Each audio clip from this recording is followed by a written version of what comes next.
ಇವತ್ತಿಗೆ ನಮ್ಮ ಮದುವೆ ಆಗಿ 6 ಇಯರ್ಸ್ ಕಂಪ್ಲೀಟ್ ಆಯಿತು. ಇವತ್ತಿನ ವ್ಲಾಗಲ್ಲಿ ನಮ್ಮ ವೆಡ್ಡಿಂಗ್ ಆ್ಯನಿವರ್ಸರಿ ಸೆಲೆಬ್ರೇಷನ್ ಹಾಗೇನೆ ನನ್ನ ಬ್ರದರ್ ಇನ್ ಲಾ ಮಗಳದು ಫಂಕ್ಷನ್ ಇತ್ತು ಅಂತ ಹೇಳಿದ್ನಲ್ವಾ. ಹಾಗೆ ರೆಡಿ ಆಗಿಬಿಟ್ಟು ಫಂಕ್ಷನ್ಗೆ ಹೋದ್ವಿ. ಬೆಳಗ್ಗೆ 8 ಗಂಟೆಗೆ ಬಿಟ್ಟಿದ್ದು. ಆ ಊರು ತಲುಪೋ ಅಷ್ಟರೊಳಗೆ ಆಲ್ರೆಡಿ 11 ಗಂಟೆ ಆಗೋಯ್ತು. ಎಲ್ಲ ಮುಗಿಸ್ಕೊಂಡು ಊಟನೆಲ್ಲ ಮುಗಿಸ್ಕೊಂಡು ಸ್ವಲ್ಪ ಹೊತ್ತು ಕೂತಿದ್ದು ಚಿನ್ಮಯ್ ಫೋಟೋ ತೆಗ್ಸ್ಕೊತೀನಿ ಅಂತ ಹೇಳಿದ್ಲು ಪಾಪು ಜೊತೆ. ಅದನ್ನೆಲ್ಲ ತೆಗ್ಸ್ಕೊಂಡು ಅಲ್ಲಿಂದ ತಿರ್ಗಾ ಮತ್ತೆ ನಮ್ಮ ಹಸ್ಬೆಂಡ್ ಅವರ ಅಜ್ಜಿ ಊರಿಗೆ ಬಂದ್ವಿ. ತುಂಬಾ ದಿನ ಆಗಿತ್ತು, ಮಗು ಬೇರೆ ಆಗಿತ್ತು, ನೋಡೋಕ್ಕಾಗಿರ್ಲಿಲ್ಲ ಬರೋಕ್ಕಾಗಿರ್ಲಿಲ್ಲ ಅಂತ ಹೇಳ್ಬಿಟ್ಟು ಅವನನ್ನು ನೋಡ್ಕೊಂಡು ಹೋದ್ರಾಯ್ತು ಅಂತ ಹೇಳ್ಬಿಟ್ಟು ಬಂದಿದ್ದು.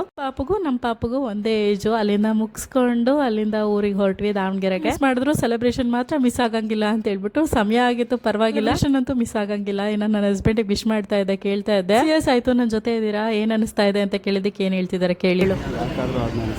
ನಿಜವಾಗ್ಲೂ ಹಂಗೆ ಕಾಲು ಎಳಿತಾ ಇದ್ರು ಎಲ್ರು ಮುಂದೆ. ಇನ್ನು ಕೇಕ್ ಕಟ್ ಮಾಡೋದಕ್ಕಿಂತ ಮುಂಚೆ ಸ್ನಾಕ್ಸ್ ತರಿಸ್ಕೊಂಡು ಆಲ್ರೆಡಿ ಬ್ಯಾಟಿಂಗ್ ಶುರು ಮಾಡ್ಕೊಂಡಿದ್ರು. ಎಲ್ಲರೂ ಬಂದ್ಮೇಲೆ ಕೇಕ್ ಕಟ್ ಮಾಡಿ ಸೆಲೆಬ್ರೇಟ್ ಮಾಡಿದ್ದಾಯ್ತು. ದಾವಣಗೆರೆಯಲ್ಲಿ ಅಂದ್ರೆ ಎಲ್ಲರೂ ಸಿಗ್ತೀವಿ, ನಮ್ಗೆ ಕೂಡ ಮಿಸ್ ಆಗಲ್ಲ. ಅಲ್ಲಿ ಹೇಳಿದ ತಕ್ಷಣ ಓಡ್ಕೊಂಡು ಬರ್ತಾರೆ. ಎಲ್ಲರೂ ಇದ್ರೆ ಎಷ್ಟು ಚೆನ್ನಾಗಿರತ್ತಲ್ವಾ ಸೆಲೆಬ್ರೇಷನ್ ಎಲ್ಲಾನು. ಶ್ವೇತಾ, ಗೌರಿ ಎಲ್ಲರೂ ಬಂದಿದ್ರು, ನನ್ನ ತಮ್ಮಂದ್ರೆಲ್ಲಾನು. ಮುಗಿಸ್ಕೊಂಡು ಊಟನೆಲ್ಲ ಮುಗಿಸ್ಕೊಂಡ್ವಿ. ಸ್ವಲ್ಪ ಹೊತ್ತು ಫೋಟೋಸ್ ತಕೊಳ್ಳೋಣ ಅಂತ ಹೇಳ್ಬಿಟ್ಟು ಫೋಟೋಸ್ನು ತಕೊಳ್ತಾ ಇದ್ವಿ.